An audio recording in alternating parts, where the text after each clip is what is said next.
সবচেয়ে বড় গোরস্থান কোন জায়গায় পাইছা?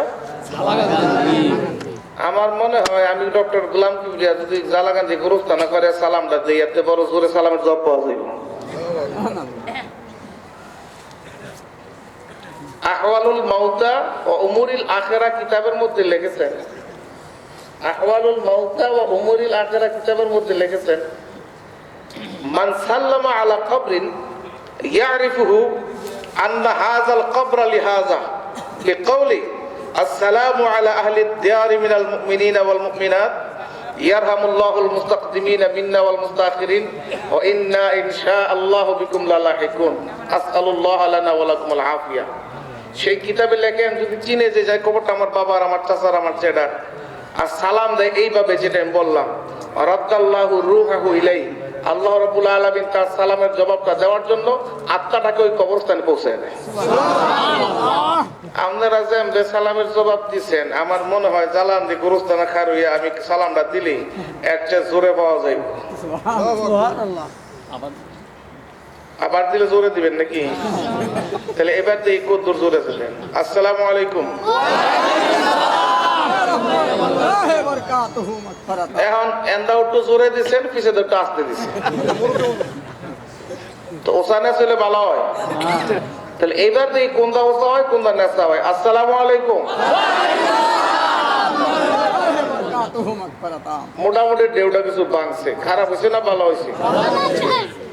আমরা সবাই বেজান না খুশি? খুশি হলে কি বলতে হয়? আর একটু আসতে বলতে হবে না? আমরা কি বেজান না খুশি?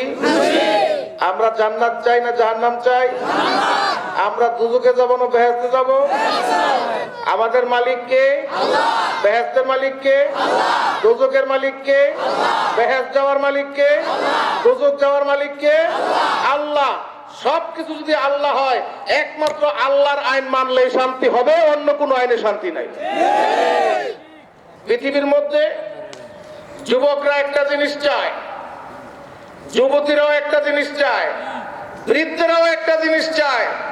বৃদ্ধা এক জিনিস চায়, রিক্সা চালক যেই জিনিস চায়, বাস চালক যেই জিনিস চায়, সাততলার মালিক যেই জিনিস চায়, গাছতলা বসে সেই জিনিস চায়, সেই জিনিসটার নাম কি? শান্তি। সেই জিনিসটার নাম কি?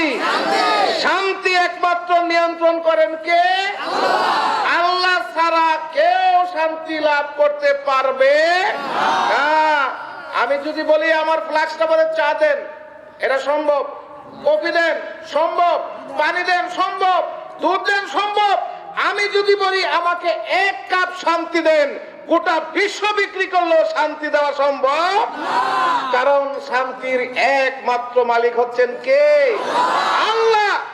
আল্লাহর আইন মতো চললেই কেবল শান্তি পাওয়া যাবে। আল্লাহর আইন ছাড়া অন্য কোনো পথে, অন্য কোনো মতে, অন্য কোন তরিকায় বান্দা শান্তি পেতে পারে? এই বিদ্যুৎটা তৈরি হয়েছে কাপ্তাই বা সিদ্ধিরগঞ্জ অনেক দূরে, সেখান থেকে সিস্টেম মোতাবেক এখানে আসছে। যদি 5000 মাইল থেকে দূর থেকেও আসে, সিস্টেম মোতাবেক তার ঠিকঠাক মতো থাকলে তাহলে এই লাইনটা চলবে কি চলবে না? যেখানে বিদ্যুৎ উৎপাদিত হয় সেখানে লাইট চলে, সেখানে মেশিন চলে, ফ্যান চলে, এসি চলে, পাখা চলে। ওইখান থেকে 5000 কিলোমিটার দূরে যদি বিদ্যুৎটা এনে সিস্টেম মতো ফিট করা হয়, সেই জায়গার মধ্যে লাইট চলে, ফ্যান চলে, মোটর চলে, এসি চলে, সব কিছু চলে। খোদার কসম, যদি আল্লাহর নিয়ম মোতাবেক বান্দা চলে, বান্দার জিন্দেগির মধ্যে শান্তিও চলবে, কোনো সন্দেহ নাই। কারণ শান্তির একমাত্র নিয়ন্ত্রক হচ্ছে কে? আল্লাহ। বান্দার নাই হুঁশ, খোদারে দেয় দোষ। বান্দার নাই হুঁশ, খোদারে দেয় কি দোষ। খোদাই কইছেন তোমরা তোমাদের মধ্যে আমার যে বিধানগুলো আছে, বিধানগুলো পারস্পরিক মেনে নাও, তাহলে তোমাদের মধ্যে কি আসবে? সুখ আসবে, শান্তি আসবে, আরাম আসবে, আয়েশ আসবে, সবকিছু দিব কে? আল্লাহ। কিন্তু আল্লাহর বিধান না মানলে কি শান্তি পাওয়া যাবে? এক জায়গায় যদি বিদ্যুতের একটু কানেকশন ডিসকানেক্ট হয়ে যায় আর বিদ্যুৎ চলে। আমাদের মাননীয় জাতীয় সংসদ সদস্য আলহাজ নজরুল ইসলাম বাবু গোপালজি হাই স্কুলে অনুষ্ঠান করছেন, রাত 9টা বাজে ফোন গেল, তাড়াতাড়ি লাইট দেন, বিদ্যুৎ চলে গেছে। এখন আমি ফোন করলাম ডিজিএম রে, ভাই তাড়াতাড়ি দেন, এমপি সাহেব অনুষ্ঠান করতেছে, লাইট। এখন সুইচিং রুমে খোঁজ করে দেয়, সব লাইন চালু, তো লাইট জ্বলে না করে। এখন খোঁজ করে দেয়, হ্যাঁ হাই স্কুলের যে মেইন কাট আউট আছে, কাট আউট জ্বলে গেছে। একটা কাট আউট জ্বলার কারণে পুরো স্কুলের কি কারেন্ট বন্ধ। মনে রাখবেন, আল্লাহ থেকে রহমতটা আমাদের পর্যন্ত পৌঁছতে হলে আল্লাহ রাব্বুল আলামিন যে নিয়মে কানেকশনটা আমাদের পর্যন্ত দিয়েছেন, 100% কানেকশন ঠিক থাকলে রহমত পৌঁছবে, অন্যথায় রহমত পৌঁছবে না। কথা কি বুঝাইতে পারছি? আমার পিছাইয়া দেখেন ভাই সাহ, সুরত কিরম বেসুরত, রং দেখছেন নি জাম কালারের, একবারে সাইজটা জাম কালারের না। শরীরের শক্তি থাকে, স্বাস্থ্যটা তো সিমসাম হইলে তখন শক্তি থাকে, আর স্বাস্থ্য দেখেন কেমন বস্তার মতো। দাড়ি গিলির বিছাইয়া দেন কেমন বেহাতেরা। সবকিছু মিলাই আমার বিছাইলে আমার ডক সুন্দর লাগে না। দেখতে যেরকম বেতেরা, আমার কথাগুলো হবে এরকম বেতেরা। কিন্তু আমি আপনাদেরকে যদি প্রশ্ন করি, আমলকি খাইতে মিষ্টি না কষ্টি? কষ্টি মানুষ খায় না, খায় না? কখন খায়? মুরব্বীরা কয় 2-3 দিন ধরে জ্বর হয়েছে, তুই একটা আমলকি খা, মোহের মাঝে লুচি হইব, ঠিক না? মুরব্বীদের রুচিও পুরোপুরি বলে না, লুচি হইব খা। এরপরে কষ্টি হইলো মানুষে কি করে? কষ্টিটা কি করে? খায়। কারো যদি কোমর ব্যথা, মাথা ব্যথা, মাজা ব্যথা থাকে, তখন ডাক্তারের কাছে গেলে ইনজেকশন একটা দেয়। ইনজেকশন যে একটা দেয়, ইনজেকশন দেওয়ার সময় যে ফুটা করে, এটা আরাম লাগে না ব্যথা লাগে? এরপরে ব্যথার ইনজেকশন যখন যাইতে ডুহায়, ওষুধটা যখন যায়, তখন এটা আরাম লাগে না ব্যথা লাগে? এরকম ফুটা করার ব্যথা, সহ্য করার ব্যথা, সব ব্যথা সহ্য করে একটা ব্যথা শান্তির জন্য, যে এই ব্যথাটা গেলে পরে একটা শান্তি। এরপরেও মানুষে এই ব্যথার ইনজেকশনটা লয় কি লয় না? লয়। আমার বাড়ি করইতলা, এই এলাকার আমি সন্তান। আমি আপনাদেরকে আজকে জোর করে হলফ করে বলতে পারি, এমন একটা বিষয় আপনাদেরকে আমি আজকে দিয়ে যাব, আমারে দেখতে যেরকম কালা বেতালা, এর চাইতে শুনতে আরো বেশি বেতালা, মানতে আরো বেতালা। কিন্তু খোদার কসম, যদি এই বিধানটা মানেন, আল্লাহর জান্নাত আপনার জন্য ওয়াজিব হয়ে যাবে। মনে করেন না আমি মিষ্টি ওয়াজ জানি না,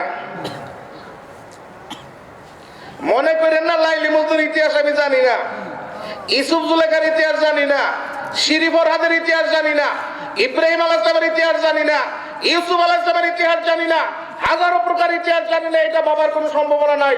কিন্তু আমি দেখছি আপনারা আমাকে দাওয়াত করে, আপনারা হ্যান্ডবিল করেছেন, ব্যানার করেছেন, গেট করেছেন, মাইকিং করেছেন, বিশাল প্যান্ডেল করেছেন, এখানে আয়োজন করেছেন, মেহমান দাওয়াত দিয়েছেন, হাজার হাজার ভাই বোনদেরকে একত্রিত করেছেন। আমি আপনাদেরকে কোরআন হাদিসের ডিরেকশন দেওয়ার জন্য, আমি যদি কোরআন হাদিসের সঠিক নির্দেশনা না দিয়ে হাসি ঠাট্টা আনন্দ বেদনা ইতিহাস ঐতিহ্য বলে আমি যদি সময়টা লস করি, তাহলে বুঝতে হবে আমার প্রকৃত বিবেকের সাথে আপনাদের এই বিশাল আয়োজনের লাভের চাইতে লস বেশি হবে। এই জন্য আমি আমার বিবেককে বলেছি, বিবেক, আমি সৃষ্টির শ্রেষ্ঠ জীবের একজন, বিবেকের কারণে আমি যদি শুধু হাসি ঠাট্টা ইতিহাস, লাইলি মজনুর ইতিহাস বলে আপনাদেরকে আমি সময় পাস করে, বক্তা বালাও খুব সুন্দর ওয়াজ করছে, আরে কি ওয়াজ করছে করোনা হলে কি শিখাইলা, সেইটা তো কই ধরতাম না। তাহলে এই জাতীয় ওয়াজের মূল্য হইলো মুড়ির মতো, আর আমি যে তিতা ওয়াজটা দিব, এই ওয়াজটার দাম হইলো স্বর্ণের মতো। চিল্লায় বলেন সুবহানাল্লাহ। আমি যদি আপনাদেরকে প্রশ্ন করি, 50 কেজি ধানের বস্তায় 1 বস্তা মুড়ি দিব, আর 1 বস্তা স্বর্ণ দিব, এই 1 বস্তা মুড়ি দিবেন কাটা কাটা হাতুটা? একজন যদি না নেন, তাহলে বুঝতে হবে আপনাদের বুদ্ধি সঠিক। আর যদি বলেন 1 বস্তা স্বর্ণ নেবেন, আপনাদের বুদ্ধি সঠিক। আমি আপনাদেরকে আজকে কোরআন এবং সহিহ হাদিসের রেফারেন্স দিয়ে কিছু জিনিস আপনাদেরকে বলে যাব, যে জিনিসগুলো ধারণ করলে জাহান্নামের আগুন আপনার জন্য হারাম হয়ে যাবে। কিন্তু প্রথমেই বলেছি আমি যেরকম কালা, কথাগুলো হইব এরকম কালা কালা, শৈল্য বিনবো, উঠতে কেউ যাইতে পারবেন না। রাজি আছেন তো? যদি বিন্দা রক্ত টক্ত বাইরে হয় আপনার টিস্যু লইলেন, মুছে ফালাই দিয়েন, কিন্তু এরপরে উঠতেন না। ইনজেকশনের পরে যেরকম শরীর সুস্থ হয়ে যায়, এই ডক্টর গোলাম কিবরিয়ার আলোচনার পরে আল্লাহ রাব্বুল আলামিন আপনার জামাতটাকে জান্নাতের জন্য উপযুক্ত করে দিবেন। শুরুতেই আমার মনির কাকা খুব মহব্বত করেন আমাদেরকে, ইসলামের জন্য খুব ভালো কাজ করেন, আমার আব্বার খুব ভালো ভক্ত, কাছের মানুষ। ইনি আমাদেরকে তিনজনকে তিনটা সাবজেক্ট বলে দিয়েছেন। আমার আগে যিনি আলোচনা করেছেন আল্লাহর হক নিয়ে খুব সুন্দর আলোচনা করেছেন। আল্লাহ যেন তার যোগ্যতাকে বাড়িয়ে দেন, সবাই বলেন আমিন। আর আমার হলো বান্দার হক। আমারটা কি? মানে আমি যেরকম বেতালা, আমার আলোচনাও বেতালা, কিন্তু 100% কোরআন হাদিসের তালা। কন্যা আলহামদুলিল্লাহ। কোরআন হাদিস ছাড়া যদি বক্তব্য দেয় তার বক্তব্য সঠিক হয়, আর কোরআন হাদিস অনুযায়ী বক্তব্য দিলে তার বক্তব্য কখনো ভুল হয় না। কারণ কোরআন হাদিসের মালিক কে? অতএব বক্তব্য আল্লাহটা দিলে সঠিক হবে, অন্য কারো বক্তব্য সঠিক হবে না। আমি আপনাদেরকে বলি, আমাদের দেশে ডাকাত আছে না নাই? চোর আছে না নাই? মানুষের সম্পদ আত্মসাৎ করে এরকম লোক আছে না নাই? এই চোর চুরি করে অপরের বাড়িতে, ডাকাত ডাকাতি করে অপরের বাড়িতে, অপরের সম্পদ লুণ্ঠন করে, এটা কি হালাল না হারাম? এটা কিরকম হারাম? আমার আল্লাহ রাব্বুল আলামিন সূরা আলে ইমরানের মধ্যে 161 নম্বর আয়াতের মধ্যে বলতেছেন, ওয়ামান ইয়াগলুল ইয়াতি বিমা গাল্লা ইয়াউমাল কিয়ামাহ সুম্মা তুওয়াফা কুল্লু নাফসিন মা কাসাবাত ওয়া হুম লা ইউযলামুন। জোরে বলেন আল্লাহু আকবার। আমার আল্লাহ বলতেছেন, এই দুনিয়ার মানুষ তোমরা শুনে রাখো, যেই ব্যক্তি অন্যের সম্পদকে আত্মসাৎ করবে, ইয়াতি বিমা গাল্লা, আত্মসাৎকৃত ব্যক্তিটা তার মাথার মধ্যে উঠাইয়া কিয়ামতের দিন আল্লাহর দরবারে হাজির হবে। বলেন নাউজুবিল্লাহ। উম্মা তুওয়াফা কুল্লু নাফসিম মা কাসাবাত, যত রকমের আত্মসাৎ করেছো করো, তোমাকে স্বাধীনতা দেওয়া হয়েছে, ওই স্বাধীনতা পাইয়া আত্মসাৎকৃত সম্পদ নিয়ে তুমি যেদিন আসবে, সেদিন তোমাকে 100% ইনসাফের বিচার করে দেওয়া হবে। তোমাদের মধ্যে কাউরে কোনো প্রকার জুলুম করা হবে না। বলেন না সুবহানাল্লাহ। কাউকে জুলুম করা হবে না। ডাকাত ডাকাতি করে দূরে, কিন্তু এর চাইতে কাছের কিছু ডাকাত আমাদের সমাজের মধ্যে আছে। তাদের পরিচয়টাকে আমি বলে দিব, শুনবেন তো? তাহলে আস্তে হওয়া হয়েছে, বোঝা গেছে কিছু তিতা লাগা শুরু হয়েছে, ঠিক না ভাই সাহেব? আর যদি যারা জোরে জোরে কোন বুঝবো তারা জান্নাতে যাইতে প্রস্তুত হচ্ছেন, আপনাদের মধ্য থেকে তিতাটা দূর করতে রাজি আছেন, ঠিক কিনা বলে? এবার বোঝা গেছে আমার প্রত্যেকটা ভাই এবং বোন আল্লাহ রাব্বুল আলামিনের জান্নাত পাওয়ার জন্য এই কনকনে শীতের মধ্যে হাজী মনির শিকদারের দাওয়াতে উপস্থিত হয়েছেন, নিজেদেরকে সংশোধন করে মাওলায়ে কারীমের জান্নাতে যাওয়ার জন্য। বলেন আলহামদুলিল্লাহ। আমার মা বোনদেরকে বিনীতভাবে বলবো, আমার কথাগুলো আজকে মনোযোগ দিয়ে শুনে যাবেন, আপনার জীবনে আল্লাহ রাব্বুল আলামিন পরিবর্তন আনবেন। বলেন আলহামদুলিল্লাহ। এই আলোচনাটা করেছিলাম কেরানীগঞ্জে, এই আলোচনাটা করেছিলাম লক্ষ্মীপুর নোয়াখালীতে, প্রত্যেকটা জায়গার মধ্যে সর্বোচ্চ সাড়া পেয়েছি। বলেন আলহামদুলিল্লাহ। এই জন্য আমি নিয়ত করেছি এই আলোচনাটা আমার কাকার বাড়িতে আজকে করব। গতকাল সেম আলোচনাটা মানিকপুরে করেছি। 20 এবং 21 ফেব্রুয়ারি আমার বাড়ির বাৎসরিক মাহফিল, 20 তারিখে এশার নামাজের পরে এই আলোচনাটা আরেকবার করব। মন চাইলে একটু শুনে আসেন। তবে আজকে যে আলোচনাটা করব, এই আলোচনাটা মনোযোগ দিয়ে শুনে যাদের রুচি বাড়বে, মনে করবেন আল্লাহর জান্নাতে যাওয়ার জান্নাতের ঘ্রাণ আপনার নাকের মধ্যে আস্তে আস্তে বইতে থাকবে।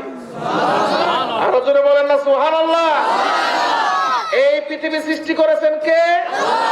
এই পৃথিবীর ভালো মন্দ বেশি বুঝেন কে? কার সম্পদ কতটি হলে ভালো হবে এটা কে বুঝেন? কাকে নেতৃত্ব দিলে ভালো হবে কে বুঝেন? ভাইয়ের সম্পদ কতটুকু হবে কে ভালো বুঝেন? ভাই পাবে কতটুকু, বোন পাবে কতটুকু, মা পাবে কতটুকু, বাবা পাবে কতটুকু, উত্তরাধিকারের মধ্যে এই সম্পদের সীমানাটা কে নির্ধারণ করে দিয়েছেন? অতএব আল্লাহর সীমানা নির্ধারণটা মেনে নেওয়া হচ্ছে একটা সর্বোচ্চ ইবাদত। এই ইবাদতটা হলো বান্দার হক। এই ইবাদতটা কি? বান্দার হক। আমার আল্লাহ রাব্বুল আলামিন সূরা আন-নাসর মধ্যে 7 নম্বর আয়াতে বলেন, লিররিজালি নাসীবুম মিম্মা তারাকাল ওয়ালিদানি ওয়াল আকরাবুন। বলেন আল্লাহু আকবার। আমি যদি টেনে টেনে বক্তার মতো সুর দিয়ে সুন্দর করে বলি, আমার এই ওয়াজটা শেষ করতে মিনিমাম 3টা বাজবে। এই 3টা পর্যন্ত বাজানো আমার দ্বারা সম্ভব না, কারণ প্রতিদিন আমাকে মাইক দিতে হয় রাত 10টার পরে। আমি একটা পুরাকবাইল্লা বক্তা, 10টার আগে আমার কেউ মাইক দেয় না। তো 10টায় শুরু করলে দেখা গেছে অনেক সময় 11টা ছেড়ে দিতে চাই, পাবলিকের তারটা ছাড়া হয় না, 11:30 12টা বেজে যায়। আজকেও খেয়াল করছি মোটামুটি 11:30টার মধ্যে মাইকটা ছাড়বো, কিন্তু আমি যদি দ্রুত কথাগুলো বলি, এই কথাগুলো কম সময়ে বেশি দিতে পারবো। আপনারা রাজি আছেন না? আরে ভাই সাহেব দেখেন না, ছাগল একটা গোস্ত দিয়ে ধুয়ে দিলে খায় না, বেমায় হেবি বেমায় হেবি বেমায় হেবি বেমায়, তখন নাকি ছাগলের দেখে সূর্যটা পশ্চিম দিকে লাল হয়ে ডুবে যেতেছে গা, তখন খাবলায় খালি খায়। ঠিক না ভাইসা? আমাদের বক্তা দিতে দিতে দিতে দিতে আমার এনে 10:30টায় দিছে। এখন আমি যদি সুর দিয়ে ওয়াজ করা শুরু করি, তাইলে এই ওয়াজ শেষ হইতে ফজরের আজান দিব। এই ফজর পর্যন্ত বইয়া তার মতো শক্তি আমার নাই, আপনাদের আছে কিনা আমি জানি না। অতএব আমি খাবলায় কতগুলো কই, আপনারা মনোযোগ দিয়ে শুনবেন, পারবেন কিনা কোন? তাহলে আরো জোরে বলেন ঠিক। আল্লাহ আমাদের কবুল করুন। আমার আল্লাহ রাব্বুল আলামিন বলেন, লিররিজালি নাসিবুম মিম্মা তারাকাল ওয়ালিদানি ওয়াল আকরাবুন। আল্লাহ কয়, পিতামাতার পরিত্যক্ত সম্পদের মধ্যে পুরুষের যেরকম হক রয়েছে, পিতামাতা এবং পূর্বসূরীদের সম্পদের মধ্যে নারীদেরও এরকম হক রয়েছে। চিল্লায় বলেন সুবহানাল্লাহ। কারো কম কারো বেশি। এই কম কার বেশি কার, এই সীমানাটা নির্ধারণ করছেন কে? অর্থাৎ আল্লাহ যার যেখানে যতটুকু সম্পদ হলে বান্দার মঙ্গল হবে, এই জিনিসটা পৃথিবীর সবচেয়ে বেশি বুঝে কে? আল্লাহ। বইনের 1 টাকা, ভাইয়ের 2 টাকা, এই হিসাবটা পয়সা দিচ্ছেন কেন? আল্লাহ। যারা বুঝে না তারা বলে বন্ধুর উপর জুলুম করা হয়েছে। না, আপনার জ্ঞান সীমিত, আপনি সীমিত জ্ঞানের দ্বারা আপনি বিবেচনা করেন। আমি 4টা ধর্ম নিয়ে পিএইচডি করেছি। পোস্টারের মধ্যে আমার লেখে, বাংলাদেশে একমাত্র 4টি ধর্মের বিশেষজ্ঞ আলেম, জগন্নাথ বিশ্ববিদ্যালয়ের সাবেক অধ্যাপক। 4টা ধর্ম নিয়ে আমি পিএইচডি করেছি। আমার পিএইচডির টপিকটা হচ্ছে law of inheritance in Islam, Hinduism, Buddhism and Christianity, a comparative study. একটা মুখ আগে স্যার, এই জন্য বিরক্ত লাগতেছে। এ কম্পারেটিং স্টাডি। ইসলাম আরবিতে বলা হয় আল মুকারানাতু বাইনাল আদিয়ান ফিল ইসলাম অল হুনুদ অল কুদ্দুস ও নাসারা ফিল মিরাস। বাংলাতে বলা হয় ইসলাম, হিন্দু, বৌদ্ধ ও খ্রিস্টান ধর্মের উত্তরাধিকার আইন একটি তুলনামূলক পর্যালোচনা। এই 4টা ধর্মের উপরে পিএইচডি নিতে গিয়ে আমি মিনিমাম 2000 হিন্দু, বৌদ্ধ, খ্রিস্টানের ইন্টারভিউ নিয়েছি। এর মধ্যে 600-র উপরে হিন্দু পণ্ডিতের ইন্টারভিউ নিয়েছি। আমগো মতো নর্মাল সাধারণ মুসলমান এরকম হিন্দুর ইন্টারভিউ একটাও নেই। যারা মন্দির চালায়, যারা মণ্ডপ চালায়, যারা পণ্ডিত, এরকম 600-র উপরে পণ্ডিতে ঢাকা বিশ্ববিদ্যালয়ের ফুল প্রফেসরের হিন্দু, তাদের ইন্টারভিউ নিয়ে তাদেরকে আমি জিজ্ঞেস করেছি, আমাদের ইসলাম ধর্মের ব্যাপারে অনেকে বলে ইসলাম ধর্মের নারীকে ঠকানো হয়েছে, এই ব্যাপারে আপনি কি বলেন? আপনি কে, কোথা থেকে আসছেন? যখন ঢাকা বিশ্ববিদ্যালয়ের চিঠিটা আমি দেই যে ইনি হচ্ছে ঢাকা বিশ্ববিদ্যালয়ের গবেষক, আপনার কাছে গবেষণার সাথে যে কোনো তথ্য চাইলে আপনি দিয়ে তাকে সহযোগিতা করবেন। ঢাকা বিশ্ববিদ্যালয়ের চিঠিটা পাইলে এটা ফেরত দেওয়ার মতো ক্ষমতা বাংলাদেশের কোনো মন্ত্রীরও নাই। সেই পাওয়ার নিয়ে আমি বাবু সুরঞ্জিত সেনগুপ্তের বাসায় গেছি 3 বার। সেই বিষয়টা আসতেছি। হিন্দু পণ্ডিতদেরকে যখন বললাম, মানুষে বলে মুসলমান আইনে মহিলাদেরকে অধিকার থেকে বঞ্চিত করা হয়েছে, এই বিষয়টা আপনারা কি জানেন? তখন তারা বলে হ্যাঁ, মুসলমান আইনে বইনের দিছে 2টা, ভাইয়ের দিছে 1টা, এটা কি করছে? ঠকানো হয়েছে। তো ভাই সাহেব, আপনার হিন্দু আইনে কি দিছে এইটা একটু আমার যা, ঠিক আছে না কথা? হিন্দু আইনের মধ্যে কি দিছে? হিন্দু আইনের মধ্যে পিতার সম্পদে পুত্র থাকা অবস্থায় নারীর কোনো অধিকারই নেই। আপনারা জানেন না এটা? অর্থাৎ পিতার সম্পদে যদি পুত্র থাকে নারীর কোনো অধিকার নাই। আর মুসলমান ধর্মে বলা হয়েছে পিতার সম্পদে ছেলে থাকলে 2 টাকা, মেয়ে থাকলে 1 টাকা। এরপরে তাকে বিয়া দিবা, সেখানে দেন মোহর নিবা তোমার সুবিধা মতো। সেই কথাটা একটু পরে বলতেছি, অনেক বিস্তারিত আলোচনা না করে। এখন যদি পিতার ছেলে না থাকে, শুধু মেয়ে থাকে, তাহলে মুসলমান ধর্মের বিধান হচ্ছে যদি মেয়ে একজন থাকে তাহলে সমস্ত সম্পদের অর্ধেক সম্পদ পাবে মেয়ে, আর বাকি সম্পদ গুলো ভাই ভাতিজারা বিল করে নিব। তাইলে এই লোকটার যে সম্পদ আছে এটা আল্লাহ জানে না? এই লোকটার যে ছেলে নাই এটা আল্লাহ জানে না? তাহলে আল্লাহ যাই নয় তারে 10 কোটি টাকার মালিক বানাইছে, একটা মাইয়া দিছে, তোর মাইয়াই পাবো 5 কোটি, তোর ভাই ভাতিজারা পাবে 5 কোটি। এই বন্টনটা করছে কেডায়? আল্লাহ। কে বলছেন? আল্লাহ করছেন। কোরআনের সমস্ত ডিটেইলস লেখা আছে। ইয়াসআলুনাক, আল্লাহ রাব্বুল আলামিনের নবী মুহাম্মদ সাল্লাল্লাহু আলাইহি ওয়াসাল্লামকে আল্লাহ জিজ্ঞেস করেন, ইয়াসআলুনাকা ফিল কালালা, তারা কি তোমাদেরকে উত্তরাধিকারের ব্যাপারে প্রশ্ন করে? কুল, হে নবী আপনি তাদেরকে বলে দেন, আল্লাহু ইউফতিকুম ফিল কালালা। চিল্লায়ে বলেন সুবহানাল্লাহ। তারা কি জিজ্ঞেস করে উত্তরাধিকার আইনের ব্যাপারে? যদি তারা জিজ্ঞেস করে তাদেরকে তুমি বলে দাও এই উত্তরাধিকারী আইনের ফায়সালা আমি নবী মুহাম্মদ দিব না, উত্তরাধিকারী আইনের ফায়সালা দিবেন একমাত্র আল্লাহ। চিল্লায়ে বলেন সুবহানাল্লাহ। এখানে হাজী সাহেবরা কে কে আছেন? হাত উঠান দেখি। আমি হজ করেছি। হাজী সাহেব কে আছেন? আমার ভাই তো হাজী সাহেব। আমরা হজ করছি না ভাই সাহেব? যারা হজ ফরজ করছেন কে? হ্যাঁ, কথা বলেন। আমার কথা কি অমনোযোগী হয়ে যাচ্ছে না তোরা? হজ ফরজ করছেন কে?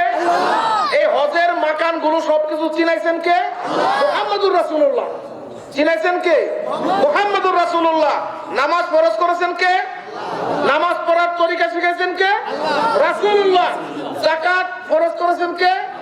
পদ্ধতি শিখাইছেন কে? সিয়াম ফরজ করেছেন কে? এই মাসটা যে রমজান মাস এটা শিখাইছেন কে? রাসূলুল্লাহ। প্রত্যেকটা ফরজ আদেশ করছেন আল্লাহ, এই ফরজ বাস্তবায়ন করছেন মুহাম্মদুর রাসূলুল্লাহ।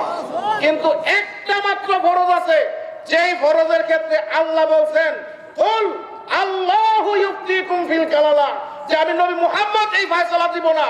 কে কতটুকু সম্পদ পাবে এই সম্পদের ফয়সালা দিবেন স্বয়ং আল্লাহ। সুবহানাল্লাহ। আসতে হইছে। হয় আমার কথা বুঝেন না অথবা মজা লাগতেছে না। কোনটা?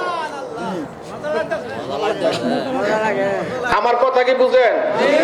আমার কথা সমস্ত বিশ্ব বুঝে। কোন আলহামদুলিল্লাহ। একসাথে 9টা চ্যানেলে, টিভি চ্যানেলে আমি আলোচনা করি। আমি লাইভ প্রোগ্রামের প্রশ্নের জবাব আমি দিই, যেহেতু আমার কথাগুলো সারা বিশ্ব বুঝে। আর আমি জালাকান্দি থেকে 1 কিলোমিটার দূরে আমার জন্ম, তাইলে আপনারা বুঝতেন না, তাইলে বুঝা গেছে যায় বুঝতেন না, বুঝা গেছে হ্যাঁ আমার আলোচনার লোকে একমত না। কারণ সামনে ঘরের মধ্যে গোলাপ হাত দিতেছিল, একটু পরে ঘরের মধ্যে হাত দিতেছি, তখন মনে করবেন হুজুরের আলোচনা শুরু হওয়ার আগে ভাগা দরকার, নয়তো জ্যাম্বে শুরু করছে আম গাছ সব ভেঙে লয়ে যাবো গা। একটা মাত্র বিধান আছে, যেই বিধানের সমস্ত ফয়সালা এ টু জেড দিয়েছেন আল্লাহ। বলেন না সুবহানাল্লাহ। আল্লাহ আইন দিয়ে বলেছেন ছেলে কতটুকু পাবে।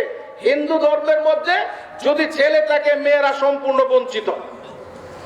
যদি মুসলমান ধর্মের মধ্যে ছেলে না থাকে মেয়ে একটা থাকে, সমস্ত সম্পদের অর্ধেক পাবে, বাকি রাসাব হিসাবে পাবে। বুঝেন নাই কথাটা? যদি মেয়ে 2 বা ততোধিক থাকে তাহলে মেয়েরা 2/3 পাবে, আর 1 ভাই ভাতিজারা মিলমিল করে নিব। এবার ক্লিয়ার তো?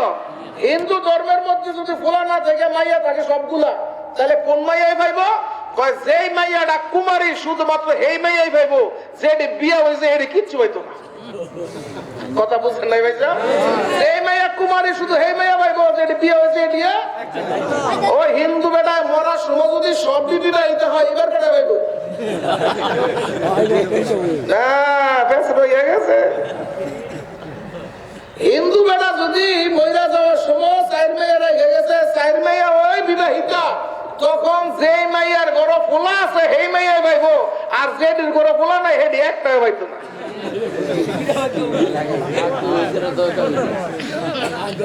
একজন পিএইচডি হোল্ডার উইদাউট ডকুমেন্টস কোনো প্রেজেন্টেশন দেয় না। বলেন আলহামদুলিল্লাহ। Not only mister Golam Kibria, all over doctorate. সে যখনই কোনো বিষয় প্রেজেন্ট করে 100% ডকুমেন্টারি প্রেজেন্ট করে। বলেন না আলহামদুলিল্লাহ। এই আলোচনাটা করার জন্য 22টা তাফসীরের সহযোগিতা নিয়েছি। কয়টা? 22টা তাফসীরের কোন কিতাবের কত পৃষ্ঠায় আছে কেউ আমার কাছে চ্যালেঞ্জ করতে চাইলে আমি তাকে সর্বোচ্চ সহযোগিতা করব। বলেন আলহামদুলিল্লাহ। হিন্দু ধর্মে 4টা মাইয়া কোনো গোলা নাই, এখন 4টা বিবাহিতা, এখন যেই মাইয়ার ঘরে গোলা আছে সেই মাইয়া সব পাইব, বাকি 3 ফোঁড়া কপাল নেই, কিচ্ছুই পাইতো না। কথা কি বুঝেন নাই? এই হলো একটা। আরেকটা কথা হলো হিজলা আছে না, হিজলা অন্ধ বোবা এই তারা কি উত্তরাধিকার পায় না? আবার আল্লাহ রাব্বুল আলামিন বলেন ইন্না খালাকনাকুম মিন যাকারিন ওয়া উনসা। আল্লাহু আকবার। আমি তোমাদেরকে একটি বাবা একটি মা থেকে সবাইকে সৃষ্টি করেছি। وجعلناكم شعوبا وقبائل لتعارفوا ان اكرمكم عند الله اتقاكم। বলেন সুবহানাল্লাহ। আমি তোমাদেরকে একটি বাবা মা থেকে সৃষ্টি করেছি, কারোর মধ্যে কোনো ভেদাভেদ নেই। ভেদাভেদ দাম কম দাম একমাত্র নির্ভর করবে আল্লাহকে যে বেশি ভালোবাসে সে সবচেয়ে দামি। সুবহানাল্লাহ। হিজলা বানাইছেন কে? অন্ধ বানাইছেন কে? বোবা বানাইছেন কে? সব কিছু বানাইছেন কে? মুসলমান ধর্ম বলে ভালো ছেলে যেরকম অংশ পাবে, হিজলা সেরকম পাবে, অন্ধ সেরকম পাবে, বোবা সেরকম পাবে। তবে হিজলার মধ্যে যেই হিজলাটা বেশিরভাগ মেয়ে সে মেয়ে হিসাবে পাবে, আর যে হিজলাটা বেশিরভাগ ছেলে ছেলে হিসাবে পাবে। আর হিন্দু ধর্মটা হিজলা তুই ওই সবকে তুই কিচ্ছু পাইতি না, অন্ধ ওই সবকে তুই বঞ্চিত, বোবা তুই বঞ্চিত। এইটা হলো হিন্দু উত্তরাধিকার আর এইটা হলো মুসলিম উত্তরাধিকার। সংক্ষেপে দুইটার মধ্যে একটু পার্থক্য বুঝাই দিলাম, আপনারা বুঝছেন না? সময় সুযোগ হলে 4টা ধর্ম নিয়ে আলোচনা আপনাদেরকে করে বুঝাবো। রাত্র বাজে প্রায় 11:30 না, 11টা বাজে, আমি 11:30টার মধ্যে শেষ করব। আপনারা রাজি আছেন তো ইনশাআল্লাহ? 11:30টার মধ্যে শেষ করব। একটু মনোযোগ দিয়ে শুনেন। আপনাদের আমি প্রত্যেকের ঘরে ঘরে এখন যাব। আপনারা কি আমাকে নিতে রাজি আছেন? যদি রাজি থাকেন তাহলে শুনেন। আল্লাহ রাব্বুল আলামিন বলেন কার সম্পদ কে কতটুকু পাবে এই হিসাবটা 100% করছেন কে? আল্লাহ। 100% হিসাবটা করার পরে আপনার সূরা নিসার 12 নম্বর আয়াতের মধ্যে আল্লাহ রাব্বুল আলামিন বলতেছেন তিলকা হুদুদুল্লাহ, 13 নম্বর আয়াতে তিলকা হুদুদুল্লাহ, এই উত্তরাধিকারের সীমানাটা নির্ধারণ করে দিলাম আমি আল্লাহ। মাইয়ুতিল্লাহ ওয়া রাসূলহু, যেই ব্যক্তি এই সীমানাটা মানবে, আল্লাহ আল্লাহর রাসূলের আনুগত্য করবে, ইউদখিলুহু জান্নাতিন তাজরি মিন তাহতিহাল আনহার, আল্লাহ রাব্বুল আলামিন ডাইরেক্ট তাকে জান্নাতে প্রবেশ করাবেন। সুবহানাল্লাহ। যেই জান্নাতের তলদেশে ঝর্ণা দ্বারা প্রবাহিত, খালিদান ফিহা, এখানে চিরদিন থাকবেন। আর যেই ব্যক্তি এই সীমানাটা ওয়াজালিকাল ফাউজুল আযীম। আর ওমাইয়াসিল্লাহ ওয়া রাসূলহু, যেই ব্যক্তি আল্লাহর দেওয়া উত্তরাধিকারটা মানবে না, উত্তরাধিকার মানবে না, কাউরে কম দিবে বেশি দিবে, কাউরে ঠকাবে কাউকে জিতাবে, এই জাতীয় ঘটনা ঘটাবে, ওয়ায়াতাআদ্দা হুদুদাহু, আল্লাহর দেওয়া উত্তরাধিকার আইন ভেঙে ফেলবে, ইউদখিলুহু নারান, আমি আল্লাহ তাকে জাহান্নাম দিব, চিরদিন জাহান্নামে রাখবো, তার জন্য ভয়ঙ্কর শাস্তির ব্যবস্থা করা হয়েছে। বলেন নাউযুবিল্লাহ। এই আয়াত দুটার তাফসিরে ইবনে কাসির, কুরতুবী, ফাতহুল কাদির, তাবারী, তাইসিরে কালামুল মান্নান সহ 22টা কিতাবের মধ্যে লেখছেন হুদুদ আল্লাহ, আল্লাহর সীমানা এই, ফালা তাতাদুহা, এই সীমানা অতিক্রম করব না, ওয়ালা তুজাফিজুহা, এই সীমানার বাইরে গিয়ে কোনো বন্টন তোমরা করবে না। এরপরে বলা হয়েছে ফালাম ইয়ারিদ বাদাল ওয়ারাসাতি ওয়ালাম ইয়ানকুস, ফালাম ইয়াজিদ বাদুল ওয়ারাসা ওয়ালাম ইয়ানকুস বাদান বিহিলাতিন ওয়া ওয়াসিলাতিন, বাল তারকুহুম আলা হুকমিল্লাহি ওয়া ফারিদাতিহি ওয়া কিসমাতিহি। চিল্লায় বলেন আল্লাহু আকবার। কৌশলে ছলে বলে কোনো ওয়ারিসকে ঠকাইবা না, কাউকে কমও দিবা না, কাউকে বেশিও দিবা না, কাউরে কম দামি দিও না, কাউরে বেশি দামি দিও না। বেশি দামি না দিয়া সবাইকে যে যতটুকু পায় 100% তুমি বুঝাইয়া দাও, আল্লাহ রাব্বুল আলামিন তোমাকে জান্নাত দিবেন। সুবহানাল্লাহ। এই আয়াতের তাফসিরে ইবনে কাসিরের মধ্যে লেখছেন আইয়ুমা, কথা কি বুঝেন নাই কাকা? আইয়ুমা রাজুলিন আতাল্লাহ ওয়া রাসূলহু 60 সানাতান, কোন ব্যক্তি যদি আল্লাহ আল্লাহর রাসূলের 60 বছর পর্যন্ত আনুগত্য করে থাকে, 60 বছর পর্যন্ত নামাজ পড়েছে, রোজা করেছে, হজ করেছে, যাকাত দিয়েছে, সব করেছে। ফাইজা আওসা হাফাজি ওসিয়াতিহি, কিন্তু যখন উত্তরাধিকার বন্টনের সময় হইল, এই মুহূর্তে গিয়া যদি কোনো সহ উত্তরাধিকারকে ঠকায়, আমার মাওলায়ে কারিমের নবী মুহাম্মদুর রাসূলুল্লাহ সাল্লাল্লাহু আলাইহি ওয়াসাল্লাম বলেন, ফায়াখতিমু বিশাররি আমালিহি, একটা মন্দ কাজের মাধ্যমে তার জীবন সামনে শেষ পরিণত হয়েছে, ফায়াদখুলুন নার, বলেন নাউযুবিল্লাহ, সেই ব্যক্তি জাহান্নামে যাবে। 60 বছর পর্যন্ত নামাজ, রোজা, হজ, যাকাত সব কিছু করেছে, কিন্তু যখন উত্তরাধিকারীকে সহ উত্তরাধিকারীকে ঠকাইছে, আমার আল্লাহর নবী বলেন এই ব্যক্তি চিরস্থায়ী জাহান্নামে। চিল্লায় বলেন নাউযুবিল্লাহ। আর কোন ব্যক্তি 60 বছরের মধ্যে নামাজে ত্রুটি বিচ্যুতি ছিল, হজ যাকাতে ত্রুটি বিচ্যুতি ছিল, ইবাদত বন্দেগীতে ত্রুটি বিচ্যুতি ছিল, আল্লাহর হকে ত্রুটি বিচ্যুতি ছিল, কিন্তু বান্দার হক উত্তরাধিকার বন্টনের ক্ষেত্রে 100% আল্লাহর আইন বাস্তবায়নের মাধ্যমে তার উত্তরাধিকার বন্টন করেছেন। মাওলায়ে কারীম বলেন তোর 60 বছর জীবনের সমস্ত গুনাহ মাফ করে একেবারে চিরস্থায়ী জান্নাত দান করবেন। আমার আল্লাহর নবী মুহাম্মদুর রাসূলুল্লাহ সাল্লাল্লাহু আলাইহি ওয়াসাল্লাম বলেন, খালিদান ফিহা, তোমাকে এমন ভাবে প্রবেশ করলাম চিরদিন তুমি এই আল্লাহর জান্নাতে থাকো, এখান থেকে তোমাকে কখনো আর বের করা হবে, এখান থেকে বের করার কোনো সুযোগ আর তোমাকে দেওয়া হবে না। যেহেতু তুমি আমার উত্তরাধিকার আইনটা, বান্দার হকটাকে তুমি সঠিকভাবে পৌঁছে দিছো, অতএব তোমার ব্যাপারে আমার আর কোনো অভিযোগ নাই। আর যদি ছলে বলে কৌশলে কোনো ভাই তার বোনকে ঠকায়, কোন ভাই পুতেরা ফুফুদেরকে ঠকায়, কোন নাতি নানীদেরকে ঠকায়, এই ঠকানোর ব্যাপারে আল্লাহ রাব্বুল আলামিন সূরা আলে ইমরানের মধ্যে বলেন, ওয়া মাই ইয়াগলুল ইয়াতি বিমা গাল্লা ইয়াউমাল কিয়ামা সুম্মা তুওয়াফা কুল্লু নাফসিন মা কাসাবাত ওয়া হুম লা ইউজলামুন। চিল্লায় বলেন সুবহানাল্লাহ।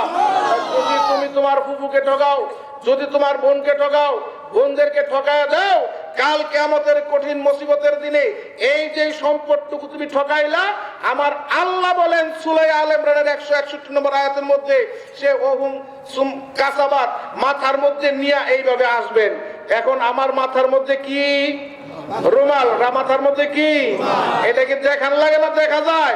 মাওলায়ে কারীমের দরবারে যেদিন ওই ব্যক্তিটি দাঁড়াবে, তার মাথার মধ্যে ওই বোনদের সম্পদ, আত্মসাৎ করার সম্পদগুলো মাথার মধ্যে নিয়ে দাঁড়াবেন। মাওলায়ে কারীম বলবেন তোমার কোনো হিসাব কিতাব নাই, তোমার সম্পদ সমস্ত কথা বলতেছে।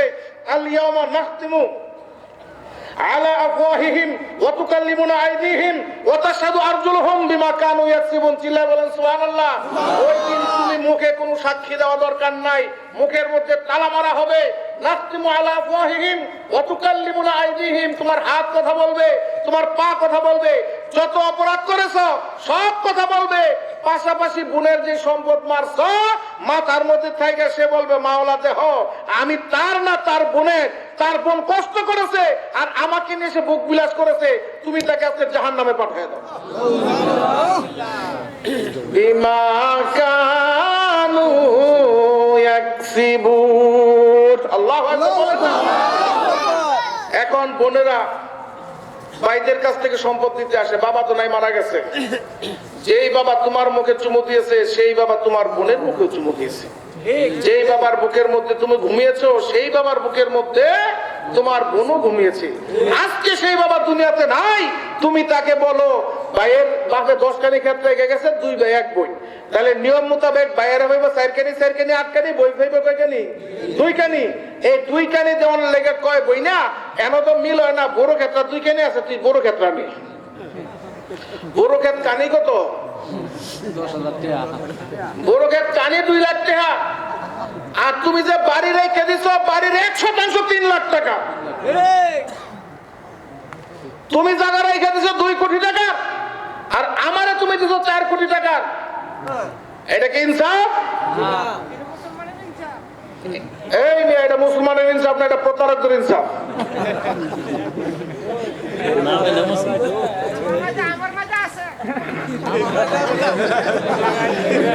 এই মেয়ে ফেস লাগায় না, লক্ষ্মীপুরকে এরকম কাছে পড়ছিলাম, চারিবিলটা খারাপ হয়ে পড়ছে। হুজুর কয় কি, আমার হুমন্দির আমার সম্পদ মেরে দিছে। আমি তো হুমন্দিরে আপনার সম্পদ মারবো, মারলে হুমন্দির বইনে ডানা মারছে, এইটা কইছি পরে বইয়া পড়ছে।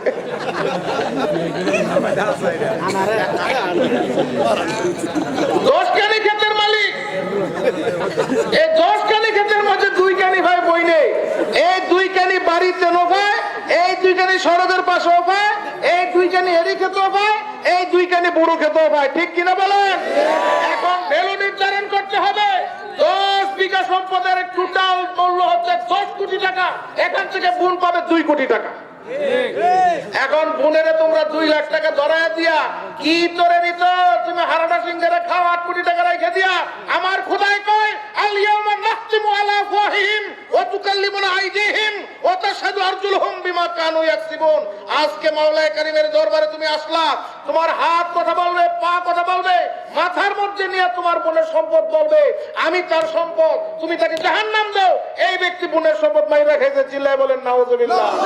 অতএব জাহান্নামের আগুনকে একটু ভয় করেন, বোনের সম্পদ বোনকে বুঝাইয়া দেন। আমার বাড়ি করইতলা, এতে 1.5 কিলোমিটার দূরে। আমি দেখি কিছু কিছু ঘটনা ঘটে, বইনেরা খুশি হয়ে লিখে দেওয়া যায়। খুশি হলে কেঁদে না ভাই সাহেব? কেমন খুশি? আরে মেয়ে জালাহানজি গুরুস্থানের খুশি, জালাহানজি গুরুস্থানের খুশি, আর আমাকে করে তোলা শামসুলার খুশি। আমাকে বাড়ি এলে করে তোলা শামসুলাই খুব ফটম ফটম করে, বড় লোক হয়েছে আর কি 25 বছর আগে, মানে ফটম ফটম করে যে ডাহাত দিয়ে ঢুকছে এর ভাই। ডাহাত দিয়ে ঢুকার পরে কমু না কি কথাটা, ডাহাত দিয়ে ঢুকছে পরে এর মালামাল লইয়া গাড়ি বানছে 11টা, মানে ডাহাই ছিল 10টা, আরেকটা চিনি হোক ডাহাই। এখন 10 জনে মিলে 10টা গেল, আরেকটা খালি শামসুলা খাই সুচ্চারাটা কি হেটা কাকা মাথাতলো, হেটা মাথাতলো। আরে সর্বনাশ, আমার মাল আমি মাথাতলো জীবনে একটা খানা লইতেছি না, এখন হ্যাঁ তার উড়াইতে না। এখন শামসুলার বউ রেখা তুই আলগাই দে, গোরস্থানের কাছে না গিয়া গাড়ি নামা শামসুলা নামাইছে ওরা তুই কি বেজার হইছ? না আমি খুশি। হের মাল হের করতে হেরে পূজা দিয়ে বৌরি দেবো ডাইয়া গোরস্থানের রান্নাই না গাইতে জিগাইতে বেজার হইছ? না আমি খুশি। এই ফাতেমার বাপের জায়গা, ফাতেমার কাছ থেকে তোমরা 10 বছর 20 বছর ঘুরাইয়া খাইয়া আজকে তুমি 20 কোটি টাকা সম্পদ 20,000 টাকা দিয়া জিগাও ফুফু তুমি খুশি? ফুফু সিবাত মেরে কয় হ আমি খুশি। তাহলে ফুফু কি আসলে খুশি না শামসুলার খুশি? খোদার কসম, যেই ব্যক্তি ছলে বলে কৌশলে বোনের কাছ থেকে এরকম সম্পদ নিবেন, ওমাই ইয়াগলুল ইয়াতি বিমা গাল্লা ইয়াউমাল কিয়ামা, এই আত্মসাৎকৃত সম্পদ মাথায় নিয়ে মাওলায়ে কারীমের দরবারে উপস্থিত হতে হবে। চিল্লায় বলেন নাউজুবিল্লাহ। আজকে তাইসিরি কালামিল মান্নানের মধ্যে লেখেন ফালাম ইয়াজিদ বাদাল ওয়ারাসাতি ওয়ালাম ইয়ানকুস বাদান বিহিলাতিন ওয়া ওয়াসিলাতিন।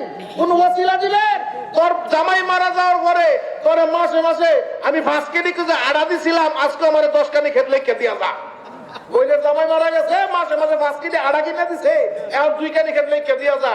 এই কাম কইরা টাকা তোমার নেওয়ার অধিকার নাই। তোমার ভগ্নিপতি মারা গেছে, তোমার বোনের লালন পালনের দায়িত্ব মাওলা তোমার উপরে দিয়েছেন, যেহেতু তুমি নিছো 2 কানি, বইনে নিছে 1 কানি, বুঝেন নাই কথা? অতএব সেই দায়িত্বটা তোমার উপরে, কখনো আপনারা এই কাজটা করবেন না। এইভাবে যদি ফুফু গেছে বিচার, আরেকটা কথা বলি, বাস্তবতা বলবো নাকি? ফুফু করছে কি, ফুফু তো অনেক আগে বিয়ে হয়ে গেছে, 40 বছর আগে। এখন ভাই পুত্র কিছু কিছু ঘুরতে ঘুরতে আর যান শেষ পারে না, তো হেই পর্দাইনা ধরে, হেই পর্দাইনা ধরে, হেই পর্দাইনা ধরে, ফরদাইনা করে অনেক আসছে না, নতুন নতুন ফরদাইনা কিছু ভাবিছে না ভাইছা, তারই মসুডে নাই ফরদাইনার করে, ফরদাইনা হের কাছে না গেলে বলে বিচার হচ্ছে না। ডিম খায়, এই ডিমুলার কাছে গেলে এই ডিমুলারা করে কি কয় ফুফু হ্যাঁ দাও, হ্যাঁ লাগে কন্ট্যাক্ট করে, কয় তোর ফুফুরে এই 5 কানিকে ছুটাই দিব, 1 লাখ টাকা দেওয়াইয়া আমারে কত দিবি? কয় ন ভাই সাহেব, এন্দা আবার হ্যাঁ রে কয় ফুফুরে কয় 1 লাখ টাকা লয়ে তুমি আমারে কত দিবেন? কিছু দালাল আছে না? এই বুদ্ধি জ্ঞান যাদের আছে, মনে রাখবা তোমার এই জ্ঞান বুদ্ধি ব্যবহার করে যেই মা বোনকে তুমি সম্পদ থেকে বঞ্চিত করবে, এই বঞ্চিতকৃত সম্পদ মাথায় নিয়ে তুমি দালাল কিয়ামতের দিন দাঁড়াইতে হবে। আমার এই বক্তব্য যদি কোনো আলেম চ্যালেঞ্জ করতে চান, আমি 100% চ্যালেঞ্জ গ্রহণ করলাম। যদি এই বক্তব্য কেউ ভুল প্রমাণ করতে পারে, আমার চাচা মনির শিকদার, আমার ভাই বসে সেজন্য সামনে বসেছেন, আমার চাচা মনির শিকদারকে বলবো, চাচা আপনার যত টাকা খরচ হয়েছে আমি আপনাকে 20,000 টাকা বেশি দেবো, আপনি আরেকটা মাহফিল করেন। আজকে বক্তা আনছেন দাওয়াত দিয়া টাকা দিয়া, বক্তা সব আমি দিমু, এর চাইতে 10 গুণ মানুষ জমামু, জমানোর পরে আমি তওবা করব। আর যদি আমার বক্তব্য সঠিক হয়, মানা আপনাদের প্রত্যেকের উপরে ফরজ। এই ঘটনা ঘটে না সমাজে? এখন ফুফুরা বাইফুতে করে কি করে? ফুফুরা বাইফুতে করে কি করে? খুশি হইয়া লেখিয়া বিয়া যায়। আচ্ছা, এই খুশিটা কি আসলে খুশি নাকি শামসুলার খুশি? শামসুলার খুশি। এইবার আমি যদি বলি গিয়া কয় তোর বোন ভূতে তোর ভাই ভূতেরা খাইবো, দেখ খেত আছে তিনখানি, আমি বিপদে বইয়া ওলাটারে বিদেশ পাঠাইয়া 1.5 খানি খেত বেঁচে লাইছি, মানে তুই পাস 1 খানি খেত খাই 8 খানি খেত, আমার 3টা হলো একটা মাইয়া কই লইয়া থাকতাম, তুই এটা লেখে দিয়ে যা, তোর হইতে ভাই ভূত। এই ফার্মটা কোন সময় জানেন? যেদিন একটু মুরগির গোস্ত গরু রাঁধছে মানিকপুরের দ্বারা দিয়া, এই মুরগির গোস্ত খাওয়ার মাঝে বইয়া এই ফার্ম দেওয়া শুরু করে। বইনে করছে কি মুরগি না পাইয়া আসল ফার্ম ভুলে গিয়া ঠিক আছে ভাই তুই কি দিবি দিস, আমি তোর লিখে দিয়ে যাও। এই ঘটনা ঘটে না?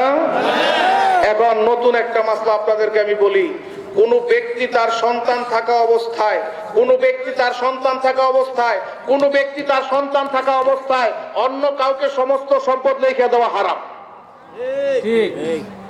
বুঝছেন না বুঝেন নাই? তার সন্তান আছে, সে অন্যের সন্তানকে সম্পদ লিখে দেওয়া কি হারাম? হারাম 100%। তার পোলা আছে না, তার মাইয়া আছে না, বউয়ের নামে দেওয়া হারাম, সে তো ওয়ারিস। একটা ভালো কথা বলছেন, thank you for your information. I wish every success in your life. আপনার সন্তান থাকা অবস্থায় স্ত্রীর নামে সম্পদ লিখে দেওয়া হারাম, হারাম, হারাম, হারাম, হারাম। কে বলছে? আল্লাহর নবী বলছেন। কে বলছেন? লা ওয়াসিয়াতা লিল ওয়ারিস। যে ব্যক্তি উত্তরাধিকারের মধ্যে অংশীদার, এই ব্যক্তির জন্য কোনো ওসিয়ত করা জায়েজ না, তাকে সম্পদ লিখে দেওয়া জায়েজ নাই। বউ স্বামীর সম্পদ পায় কি পায় না? কত পায় কোন? ফুলাবান থাকলে 2 আনা, না থাকলে অতএব বউয়ের নামে সম্পদ লিখে দেওয়া জায়েজ নাই। 1 ফুলার নামে সম্পদ লিখে দেওয়া জায়েজ নাই। 2 ফুলার নামে সম্পদ লিখে দেওয়া জায়েজ নাই। মাইয়া হইলো 5টা, ফুলা হইলো 1টা। 5 মাইয়া যদি নেয় বাড়িঘর খালি হয়ে যাবে, তাড়াতাড়ি ফুলার নামে গিয়ে লিখে দেয়। আর এই সাক্ষ্যটা যেই মাত্র দেয়, জাহান্নামের সার্টিফিকেটের মধ্যে তার সাক্ষ্যটা পড়ে যায়। তার যে মাইয়া 5টা কোথায় জানে না? তাহলে তুমি খোদারতে বেশি খোদগারি করো কে? খোদাই কয় আমার কাছে আয়, মাইয়ুতি ইল্লাহ বাই ওমাইয়াতা আদা হুদুদাহু ইউদখিলুহু নারান খালিদান ফিহা। কয় যে ব্যক্তি এর সীমা লঙ্ঘন করবি এমন এক জাহান্নামের মধ্যে পাঠামু, যে জাহান্নামের মধ্যে একজনকে নমুনা দেখাইছে। ভাই সাহেব কমু কথাটা, একজনকে নমুনা দেখাইছে, তাকে জান্নাতের মধ্যে 70 বছর রাখছে। 70 বছর যদি জান্নাতের মধ্যে থাকে, জান্নাত তাকে ভোগ করার জন্য সমস্ত নাজ নেয়ামত তাকে দিছে। এখন সেই ব্যক্তি সকালে বের হয়, বিকালে আসে, কোটি কোটি মাইল পার হয়ে ঘুরে ফিরে এখানে আসে, এরকম ভাবে ঘোরাফেরা করছে 70 বছর। তাহলে জান্নাতের নাজ নেয়ামত সম্পর্কে তার ধারণা আছে কি নাই? আছে। 70 বছর পরে জান্নাত থেকে বের হওয়ার পরে তাকে জাহান্নামের কিনারার মধ্যে না গিয়া রশিদানা বাইন্দা এক মাথার দইরা, বুঝেন নাই কথাটা? এক মাথার দইরা বাইছে বোধ এদিকে কোন দিকে ফালাইতাম, এক মাথার দইরা আমি ঢিলটা ফালাইছি, ফালায় টান্ডা লয়ে বসছে। এখানে কতক্ষণ সময় লাগছে? 1 সেকেন্ড সময় লাগছে। 1 সেকেন্ড জাহান্নামের আগুনের মধ্যে পোড়ার পরে তাকে জিজ্ঞেস করা হলো জান্নাতের নাজ নেয়ামত কিরকম ছিল তুমি বলো। 1 সেকেন্ডের এত কঠিন শাস্তি, 1 সেকেন্ডের শাস্তি খাটার পরে 70 বছর জিন্দেগীর সমস্ত শান্তিগুলো একেবারেই ভুলে গেছে। তুমি যদি ছলে বলে কৌশলে উত্তরাধিকার আইনে কাউকে ঠকাও, আমি মাওলায়ে কারীম কি করব? ইউদখিলুহু নারান খালিদান ফিহা। আমি তোমাকে সেখান দিয়ে চিরদিন চিরদিন এরকম ভয়াবহ শাস্তি দিতে থাকবো, সেখান থেকে কোনোদিন কোনোদিন কোনোদিন বের হওয়ার সুযোগ নাই। চিল্লায় বলেন নাউজুবিল্লাহ। আমি মাঝে মাঝে একটা ওয়াজের মধ্যে বলি, ওয়া ইন মিনকুম ইল্লা ওয়ারিদুহা কানা আলা রাব্বিকা হাতমান মাকদিয়া। সৃষ্টি জগতের এমন একজনও নাই যে ব্যক্তি ফুলসে রাতের ফুল দিয়ে ভারণ লাগবো না। ফুলসে রাতের ফুলের আগেরটা হইলো ময়দানে হাসর, পরেরটা হইলো ময়দানে হিসাব। দুইটার মাঝখানে একটা জায়গা হইলো হাবিয়া দুজুক, এটার উপরে হইলো ফুলসে রাতের ফুল। ফুলসে রাতের ফুলের দৈর্ঘ্য হইলো 30,000 বছরের রাস্তা, আর ছুরির মতো ধার। সৃষ্টি জগতের সকল মুসলিম, অমুসলিম, হিন্দু, বৌদ্ধ, খ্রিস্টান সবাই এই ফিরিস্তাটা যাইতে হইব। এখান থেকে ওই পাশে যাইতে সময় লাগবে 30,000 বছর। সব কিছু লোক এখানে পড়ে যাবে, কিছু কিছু পরে সামান্য কিছু লোক ওই ময়দানে যাবে। আল্লাহর রাসূল দেখবেন এই ময়দানে তো আমি লক্ষ লক্ষ লোক নিয়ে, কোটি কোটি লোক নিয়ে রওনা হইলাম, এখানে শত শত লোক, বাকি লোক গেল কোথায়? নয়ার দয়ার নবী, মায়ার নবী আরশের নিচে সিজদা দিয়ে বলবেন রব্বি হাবলি উম্মতি, রব্বি হাবলি উম্মতি। আল্লাহর নবীকে মুহাম্মদুর রাসূলুল্লাহ সাল্লাল্লাহু আলাইহি ওয়াসাল্লামকে আল্লাহ রাব্বুল আলামিন 1000 বছর পরে বলবেন ইয়া মুহাম্মদ ইরফা রাসাক সাল তুতা ওয়াশফা তুশাফা। চিল্লায় বলেন না সুবহানাল্লাহ। হে মুহাম্মদ, তুমি মাথা উঠাও, তুমি আমার কাছে কি চাইবা চাও, কি চাইবা চাও, আমার কাছে সুপারিশ করো, আমি তোমার সুপারিশ কবুল করবো। চিল্লায় বলেন সুবহানাল্লাহ। সর্বপ্রথম বলবেন আমার উম্মতের মধ্যে যেই সমস্ত ব্যক্তিরা নামাজের মধ্যে, রোজার মধ্যে কিছু কিছু ত্রুটি বিচ্যুতি করেছে তাদেরকে মাফ করে দেন। এরকম ভাবে 1000 বছর সেজদা থাকতে থাকতে মোট 30 বার সেজদা দিবেন। কোন তাফসীরে লেখেন 60 বার সেজদা দিবেন। সেজদা দেওয়ার পরে সর্বশেষ বলবেন সূরা দোহার মধ্যে বলছেন না ওয়ালা সাউফা ইউতিকা রাব্বুকা ফাতারদা, নবী আমি তোমাকে খুশি করে দিব। এখন জিজ্ঞেস করেন তোমার তো সমস্ত গুনাহগার উম্মতকে আমি জান্নাত দিলাম, এইবার কি নবী তুমি খুশি? কয় আমি খুশি, তবে আরেকটা কথা আছে। তো আরেকটা কথা কি? আমার উম্মতের যেই ব্যক্তিরা জীবনে একবার বলেছে লা ইলাহা ইল্লাল্লাহ মুহাম্মাদুর রাসূলুল্লাহ, আপনারা আসতে কোন বুঝি স্পিরিট কমে গেছে গা? না, শেষ করে দিমু না। আমার উম্মতের মধ্যে যেই ব্যক্তি একবার বলবে লা ইলাহা ইল্লাল্লাহ মুহাম্মাদুর রাসূলুল্লাহ, আল্লাহ আমি তাকে পর্যন্ত নিয়ে তোমার জান্নাতে যেতে চাই। চিল্লায় বলেন না সুবহানাল্লাহ। দিন আমরা সকলে সারা পেয়ে যাব, বলেন আলহামদুলিল্লাহ। কিন্তু খোদার কসম, যেই ব্যক্তি বোনদের এই সম্পদগুলোকে রেখেছেন, লুণ্ঠন করেছেন, বোনদেরকে ঠকিয়েছেন, ওই দিন ওই লা ইলাহা ইল্লাল্লাহর বরকত থেকে পর্যন্ত আপনি বঞ্চিত হবেন। আল্লাহ আর কেমনে বুঝাবো আমাদের বান্দা করে?